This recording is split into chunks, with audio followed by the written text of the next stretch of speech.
Welcome to the Being Human is Good for Business podcast.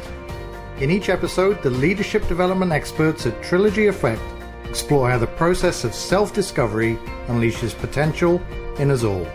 Now here's your host, Sherilyn Starkey. Hello, I'm your host, Sherilyn Starkey. Welcome to the Being Human is Good for Business podcast. I'm very pleased to be joined by Heather Marasse, the managing partner of Trilogy Effect today. These are the leading group of leadership development experts. And today is a very special day because we're welcoming Angela Blanton, who is the CFO at the world-renowned Carnegie Mellon University based in Pittsburgh. So welcome to the show, Angela. Thank you. Glad to be here. So Angela was fairly new in her board role when she and Heather started working together. Heather as the leadership coach or an executive coach. And we've invited her here today to share a bit about her journey as a new leader and how working with an executive coach had helped Angela prepare to lead, especially during today's extraordinary times. Mm-hmm. Okay. So I guess, Angela, maybe we could start with a little bit about your journey. They say start at the very beginning. So what was it that attracted you to Carnegie Mellon University as an employer? Well, it's my alma mater, of course. You know, I'm an alum of the Tupper School of Business. But in all seriousness, I am an alum, but in all seriousness, what really attracted me to CMU as a place to work is because it's a place of optimism and ambition. You know, it challenges the curious and the passionate to imagine and deliver the work that matters. Through the work of our faculty and our students with our support staff, we don't just expand research and cultivate creativity, we forge the paths that follow. We don't just prepare the next generation for the challenges ahead, we instill in them the responsibility to shape the future. We don't just drive societal impact, we're the lodestar. So even in this time of great volatility, as you alluded to, Sherilyn, we continue to advance, innovate, foster opportunity for students, and then preserve the possibility of a brighter future for the world, certainly in need of solutions. So I am so blessed. I have not said it. I can't even say it enough times. I am blessed to have the opportunity to serve and to learn at such an institution, which also happens to be my alma mater. Was there some time in your career after graduation when you worked elsewhere and then you were drawn back? Yeah, so I actually, I went to the University of Michigan as an undergrad and graduated with my bachelor's in engineering. And then I ended up getting married and coming to Pittsburgh. And then that's when I went for my MBA. So then I worked at PPG Industries, which is a manufacturing company, coatings, glass, and chemicals at the time. So I worked there for about 8.5 years after my MBA degree. I worked as an engineer for about 4 years, 3 or 4 years before. And then I worked at PNC Financial Services for about 8.5 years and rotated through various positions. At that time, PNC was going through a lot of merger and acquisition activity. And then here I am now at Carnegie Mellon, my third industry. So it really was a homecoming for you. It was. It's really nice. Yeah. So tell us a little bit about your role there today. Yeah, so today, as you guys talked about, I am the Vice President and Chief Financial Officer, where I provide strategic leadership for the university's business and finance functions, as well as the management of our financial and capital resources. So in FY20, for example, we had an operating budget of $1.3 billion and assets totaling $4.7 billion. And I oversee many functions such as financial reporting, financial planning and analysis, accounts payable, receivables, tax, procurement, treasury, payroll, audit, as well as our financial systems and financial communications. Sounds like a lot. Yeah, it's pretty broad. It's pretty broad in scope. It's pretty broad. But that makes it all the more exciting and fun. There's a lot that you can get into. A lot of trouble you can get into. So you're trained as an engineer, but your role is in corporate finance. Mm-hmm. Is that a normal career path for someone with engineering training? I think it's quite normal. It seemed to fit me. But it's interesting that you asked because at the Tupper School of Business, actually the MBA program is probably a half of us were engineers and the other half were from different disciplines. But like I talked to, because I actually sit in a course and teach once a semester, I share my insights as a leader, to a set of engineering students. There's about 14 or 15 undergrads. And they are so, I guess, curious about the same question of how can you go from engineering to, finance or management as a CFO? And I tell them, engineering teaches you how to think. It teaches you how to be a critical thinker. It teaches you to be methodical, analytical. And that's what pretty much has carried me through. I think that my familiarity with process, as well as being analytical, sometimes you bring a different lens to maybe your typical accounting or finance professional. So I think it's just advantageous to have just that different lens, different twist. So I think that it just did nothing but help me to have a little bit of a different background going into finance. Okay. And this role you're in now, this was your first ever board role, was it? Actually, this was my first ever C-suite position. Yes. Yes. Okay. Yeah. When you think about our board members and where they come from and the positions they held and the companies they held them at, that can be daunting and intimidating. I mean, that was quite, Heather, she certainly helped me get over some of that insecurity to get past that. Some of it comes from experience, but some of it just comes from just trying to be intentional about what are you trying to prepare to do. So that was actually one of the biggest learnings that I've had, in this experience is understanding how to present to a board, understanding what information and how to translate it and what's really important. Because at the end of the day, I should be motivating them to ask questions. There should be a few nuggets that they take away so that the next time they come with us is not completely new. And I should be giving them something to think about, like what's around the corner. How am I presenting information so that they can think about what's around the corner and really challenge us to think about that as well. I imagine you were one of the younger board members when you first were invited.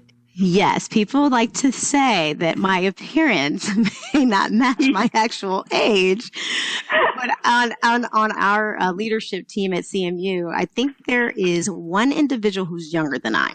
So this was your first job with board level responsibility reporting, and it's also your first time working with an executive coach.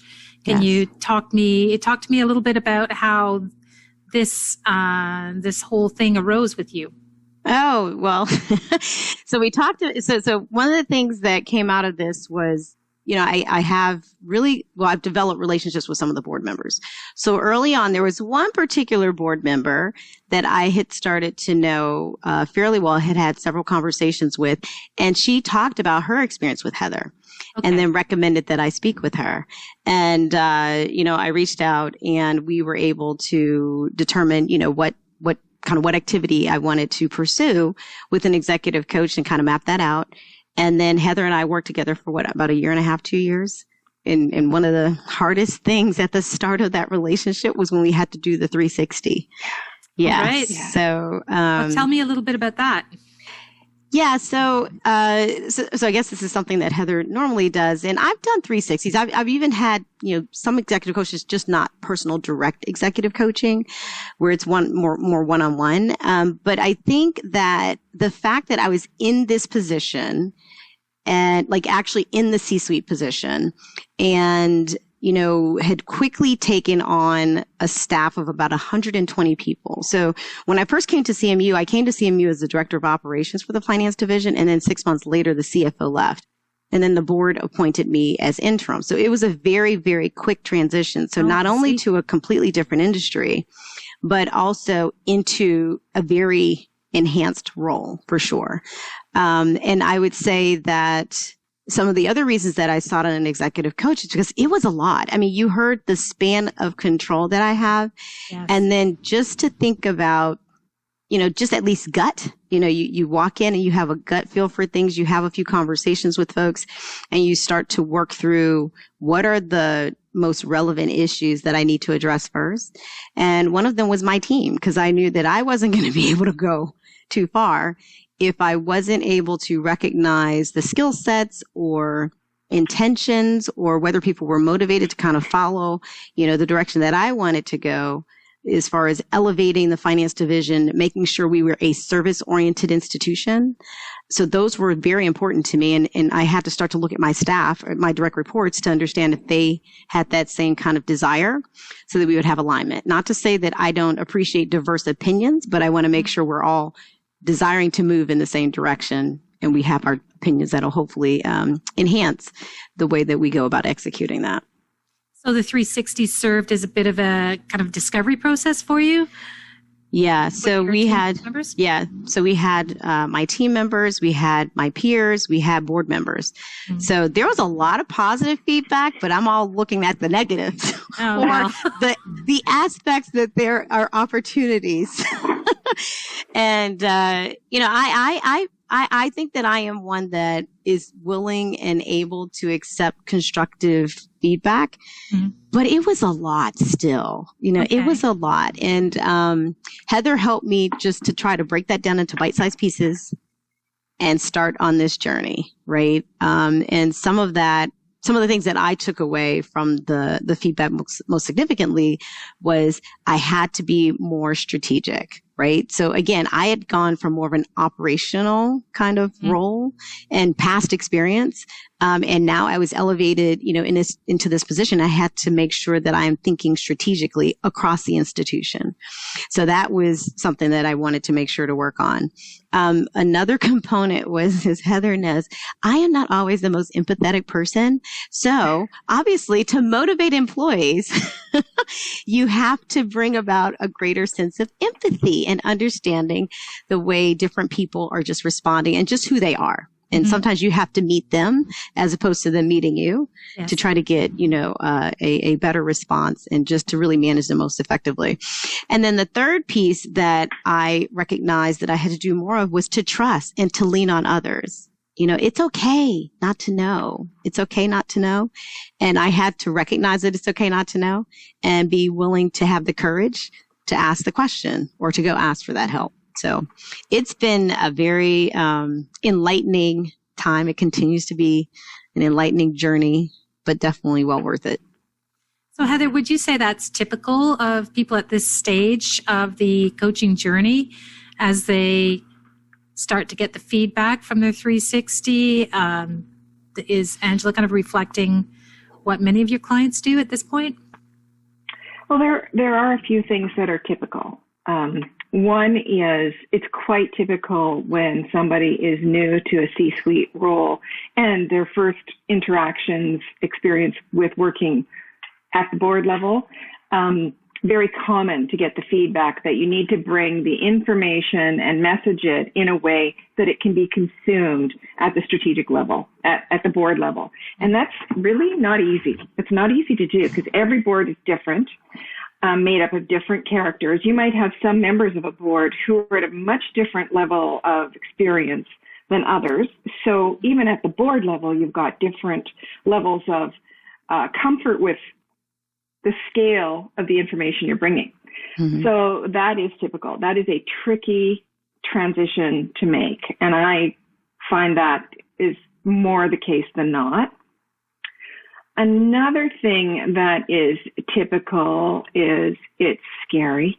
Yes. It's scary to ask for the feedback. Mm-hmm. I mean, you are so vulnerable. It makes you so vulnerable.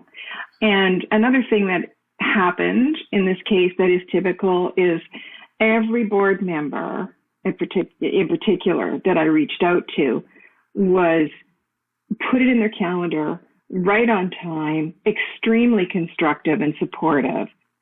I think to some degree it might have even surprised you, Angela, that, it did. The level of support there, because it feels like you're setting yourself up for a big fall. But in fact, these are people at the board level who are out for winning. They're out to have success for anything they're engaged with.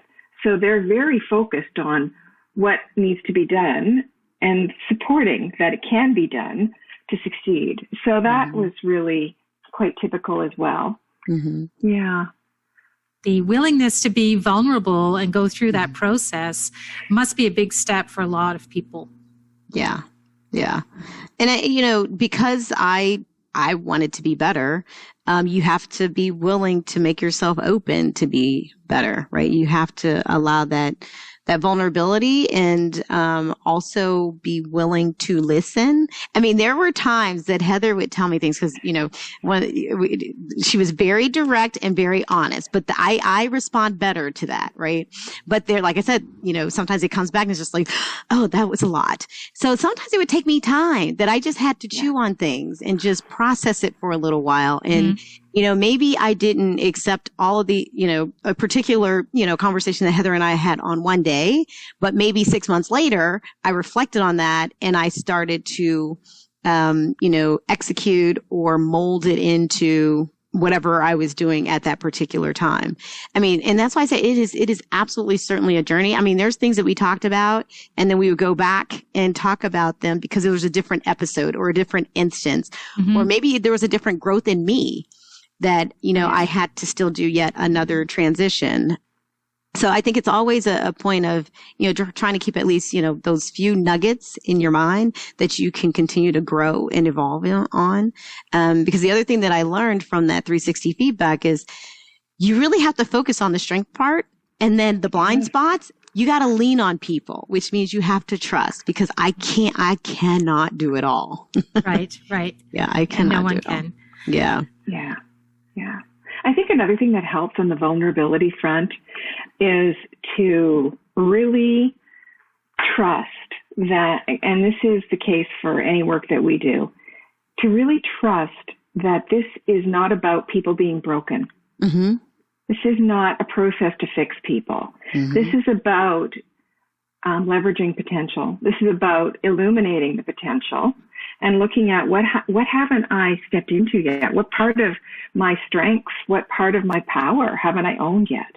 Mm-hmm. And I think that as well is as difficult a part of the journey as just looking at all the things that are my quote opportunities, right? Yes. Right.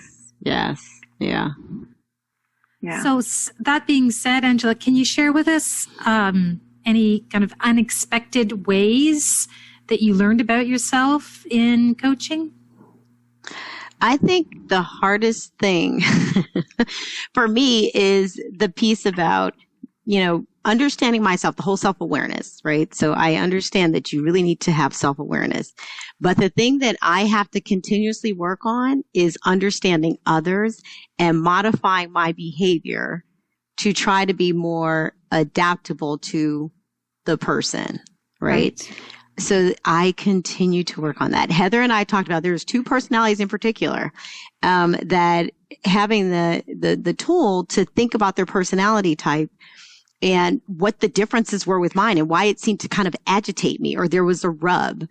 I mean, I can't expose that or share that with them. I just have to figure out how can I work better knowing that they are that way, because the only person I can control is me, right? So knowing that, how can I adjust in such a way that, that I can live with, that I can, work with this individual most effectively and really try to enhance the relationship, enhance the outcomes, and hopefully, look for, even better camaraderie maybe, if I'm just able to adapt a little bit. So I still work at that. So I think that's like my biggest challenge. Join the club. I think it's something we all work at. Yes. Big time. So I think that kind of leads nicely on to the next question, which is, can you share with us your knowledge of the Enneagram and how that changed you as a leader? So I think you've kind of touched upon that. And one thing that I'm particularly curious about is because I've talked to Heather and talked to some of her clients about when the whole team has gone through this process at once. But here you are an island in this, right? You were the only one going through this process in the team and learning about, using your own Enneagram to become, more self-aware and for more self-discovery. So what was that? Can you describe that for us a little bit? Yeah. So although they didn't go through the Enneagram exercise, what I try to do today is I try to express things about my personality type, and I try to show vulnerability. I will tell them, I know I am not the most empathetic person and you are helping me to be more empathetic. I mean, I try to turn it into a positive that they're helping me with something that I know about myself. We've also done, other exercises that get to personality types. So indirectly, but just not obviously as sophisticated as the angiogram, to try to at least get some common understanding of the differences amongst the team so that we can still try to work together. Maybe there'll be a day that I can get my whole management team, my direct reports, to do a similar type exercise that I did. But we try to leverage other tools that may just be a little bit more accessible. Just easier, right? You can do some of those questionnaires online, in 5 minutes. So I try to leverage things like that, even throughout the division, so that people just at least gain an appreciation for difference and understanding difference and being able to accept and maybe even leverage it to move the institution forward. So, yeah, I think that's one of the things that using that kind of methodology really brings to light, and that is that diversity is good. Diversity is interesting. It is. Diversity makes things more fascinating, really. So when you're able to see that not everybody is like me, it's rather obvious on the outside, but on the inside too, if the landscape is that different for others from what goes on inside of my skin, well, I'm curious about that. Right. And I think that really makes it more available, more permissible to expose that kind of thing. It's helpful. Because I think I'd shared with Heather that before I came to CMU, I had been involved in this other executive management program at PNC, and there was a rabbi that was teaching servant leadership style. And I think that along with Heather's work with me, helped me to appreciate more how much faster I could get using that type of delivery. And it was something that I don't know, I went through this whole revelation thing, but I just felt like I needed to do purpose-driven work, mission-driven work. I wanted to be a part of something much larger. So having that revelation and then working at CMU and then working with Heather, it just magnified, how I could lead with that management style, starting with the vulnerability, starting with the humility, and being willing to be open and hearing what I could, change or fix or do better with or what have you. So I definitely think that further enhanced even just the scratching the surface of, this servant leadership kind of model that I seem to want to adapt, because that's just where the place I was, in life. So, yeah. Yeah, I think it just speaks to who you are, really. Oh, thank you, Heather. Yeah, it does. That's the appeal to, kind of the purpose drive, the values and authentic expression of who Angela is as a leader. That's also rather typical of a type 1 leader. The type 1, they're for the good. They're about right action and a higher purpose. Not that every type isn't, but that's very resonant for the type 1. And they're the ones who are willing to be unpopular for what's right. That's right. Exactly. And it was interesting because even through my 360, and I maybe have been at the institution, I don't know, maybe in the position, maybe 6 months, almost a year. And that came out. People could see that I was all about being authentic and transparent. And it wasn't choosing sides. It was stating facts and just trying to balance the information. So that was actually quite shocking to see some of the angiogram type in some of the feedback that I got, as well. So it was very enlightening. So since that time, the world of work has changed a lot. Are you working from home? Are you going into work these days? How does that work for you? Yeah, so no, we are still working from home. We've been working from home since March when the governor put this stay in. And actually, until we get a vaccination, it's likely that at least my office, which is a back office function, most likely would be working from home. We are trying to make sure to keep campus safe and de-densify as much as possible. So obviously the students are of priority and those faculty that need to be on campus are of priority. So the tax and payroll and, financial reporting and accounting, we can do that easily online. And so we can work from home just to make sure that the rest of the mission can be, pursued in as least amount of disruption as possible. But having said that, one of the things that I started doing most recently is I started reaching out to my employees because we've been at home a long time. And that's the part of me being more empathetic and sensitive and understanding that these really are people. And even though I may be okay, maybe they're not. And that has been actually a really good thing for me to stay grounded. Because I'm just sitting here going through meetings, making decisions and, this and that. But, sometimes I get struck with a phone call of a person that may have lost a loved one or who may be challenged with, managing, trying to work with their children. I mean, I did that, but I did it a few years ago and I've kind of forgotten. So that has been really good for me personally to keep myself grounded in understanding that people are doing other things than just working. They are dealing with other things than just work. They are dealing with other things than just COVID, right? So that's been very helpful for me. And, I'm really glad that, and then sometimes there's just stories that go on for like 15 minutes when I, assume that the call would just be like 5-7 minutes, just a quick touch point. But sometimes they go into deeper discussion. And I try to show great appreciation for what the employees are doing because we have not skipped a beat. We have not skipped a beat.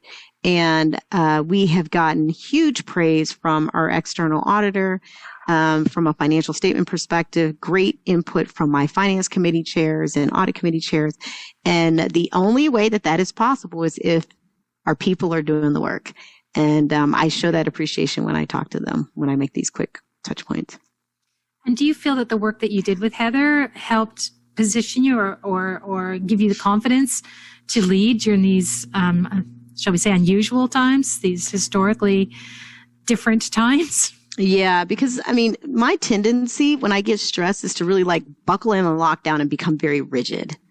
And, obviously working with Heather, I have to understand that that tendency, and I have to trust that my employees can do the work, and it's not all about me and what decision I think I need to make because I'm stressed, right? So I think again, it helped me understand that I can't just go into that natural mode of buckling in and just really buckling down and being very rigid. I have to just back up and breathe and talk it out and let my leaders lead. And continue to allow, information to come to me so that I don't make, decisions too quickly, even in this time of a lot of volatility, that we still have flexibility to kind of shift, as needed. So Heather, would you say that that's what you're experiencing with some of your other clients who are also working in lockdown situations? Yes, absolutely. The challenge that you want the work to get done. You're being held accountable for the work getting done. And at the same time, the level of trust it requires, because you don't really have control. You don't anyway. It's a bit of an illusion. But at least when you're all working together in the same office or you're co-locating frequently, you feel like the controls are there. But this virtual environment really robs you of any feeling of control. And the trust has to go up. You have no other choice, really. Right. Because you have to find some balance between staying in touch, trusting, and over managing, because that doesn't help people either. And then when you're someone like Angela, who's in one of these higher positions, so just by the very fact that you have a senior position, you're kind of intimidating. Just in your role. It doesn't matter who's in it, right? And so being a human, making those human connections deliberately and showing that you care and having to give yourself permission to have the patience for that. I find that all of our clients are really working on that. I'm not going to say anybody has mastered it, myself included. It takes a great deal of faith.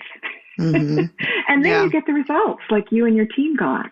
Yeah. Because, we always say people come to work to contribute and make a difference. That's why people come to work. And they do that wherever they are. And so it's really quite heartwarming when you see that indeed is the case, no matter where they're working from. Yep, exactly. You're working with Heather. You're brand new to your leadership role, and you begin working with Heather. what was it that drew you to want to work with her? Like, what was it about her approach that attracted you and made you feel that she could be part of your entourage, shall we say? What a good question, because I wondered myself. Because she was honest and direct. I mean, and I respond most effectively, even if it's painful, to honest and direct people. And she had, like I said, she had the patience to allow me the time to absorb things, and it could have been 6 months later or 2 months later, that I started accepting what she may have been advising me of and trying to put it into practice. And as we went through that journey, she also provided, timely resources to help me, dig a little deeper into some of these areas that I may have been challenged with. But it at the end of the day, it boiled down to she was honest and she was straightforward and she gave me the room and the space to process. Heather, you talked a little bit about some of the strengths of the Enneagram 1.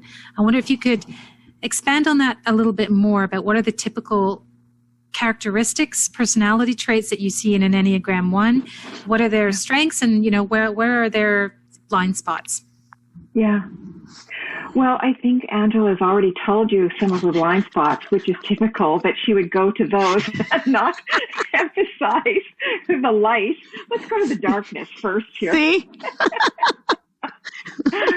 And that is characteristic of all types, really. But the type 1, known as the reformer, sometimes called the perfectionist, the whole orientation is about what needs to be reformed because there is this innate goodness that they connect with, they resonate with, and they value. And so, of course, if that is your guiding light, then when you look out upon the world or even upon yourself, mostly what you see is what's not that. And so you go to work reforming and bringing things to the place where you know they could be. And so the strengths you find with the type 1 are this incredible, well, first of all, hardworking, extremely hardworking, and an incredible kind of honorability, integrity, do what's right for the greater good, caring about what's right and good. I mean, Angela has joked a bit about her lack of empathy. Well, that's when she gets impatient, but the truth is she's got lots of it, loads of it. And it's sometimes to the point where most type 1s have so much emotional connection to people that they are trying to contain it. Mm-hmm. They're trying to, that emotion is taking them off course from what needs to be addressed. So they're forever trying to dampen down that caring so that the work can get done. Mm-hmm. And so it's always this back and forth between, can I afford what feels like the time and energy to let my caring come through at risk of not getting the actual work done, what needs to get reformed. And so it's this, there's a lot of tension. You can even as I describe it, I feel the tension of what it's like being a type 1. What's the biggest aha moment you had through the process, or what was the biggest takeaway that you learned about yourself as a leader through going through this coaching process? I honestly think it's been the work of trying to accept others as who they are and try to make myself more adapting to who they are. That really is the biggest piece. And I think the second to that is just realizing that, like Heather says, I'm more self-critical of myself. Mm-hmm. And there are things that I do well. I can't do everything well, but the things I do well, that is why I'm in this position. And so I have been able to build on that self-confidence to continue to project forward. Because I don't think that coming into the job that I had that level of self-confidence for sure. I mean, I told you when I first came into the job, and I'll tell this story. So when I first came into the job, literally for about, a month, I did not sit at the head of the table that was in the office. I sat on the side. And I was just so overwhelmed with the position and what it was going to require. And I had just gotten there and have this whole team of people and all this stuff that I'd been hearing things from campus we need to do. It was overwhelming. And I literally sat in the side chair for about a month and I said, okay, Angela, you need to like get over it, pick up your bootstraps and get it moving. And then that's when I started to, leverage skills that I did have, like project management. Okay. You just start to organize the work and write it down on a sheet of paper. Just organize yourself first. That's you're comfortable doing. So once you do that, then I was going to be able to start to move into some of the more complex things that I had to address as far as like people management, employee engagement, understanding my peers, starting to understand the institution and what was important, connecting dots. But I had to start with something that I was comfortable with, which was organizing, like Heather alluded to. Mm-hmm. And then after I got that, then I was able to start, moving on. So it's 2 years down the road and you go back and you look at your 360. Yeah. So some of the areas was, just, like the strategic, how can you be more strategic? That was one of the things that kind of came out. She needs to be more strategic. And I don't know that, certainly I had things to learn as far as higher ed and what higher ed meant and being strategic, but I don't think that I wasn't strategic more than I didn't understand how to express myself at that level, right? So I think I had things to contribute that were strategic. It's just I wasn't communicating them effectively in that way. So I've definitely improved in that. And the other area was, you just like my sensitivity and humility. And, I really work at that. Like, for example, I put a huge focus on employee engagement. And I did employee engagement at PNC. We do the Gallup scoring, at least as a means of measuring. So that puts me on a measurement tool. So I have to be better, right? Right. Therefore, I have to do that work. And I understand that in order for that to be better, people have to love their jobs just like I love mine. Mm. So I want them to love their jobs. So I'm going to be passionate and hopefully be infectious in what I'm passionate about so that I can, help to motivate them and hopefully lead things on their own because I can't do everything. Right. So I think that just that humility and being sensitive to others, I have put a lot more emphasis and focused effort, on that. And then the other part is asking for help. I have called board members. I have called my peers. I don't have a problem with asking anybody now for help and assistance. Well, thank you for joining us today on the podcast. Also, thanks to all of you, our listeners out there. Please see the show notes today for links to news and resources about some of the stuff we talked about today. And please subscribe to our show and tell your friends about it. And of course, we'd love you to rate us on iTunes or iHeartRadio or wherever you get your podcasts. This is the Being Human is Good for Business podcast.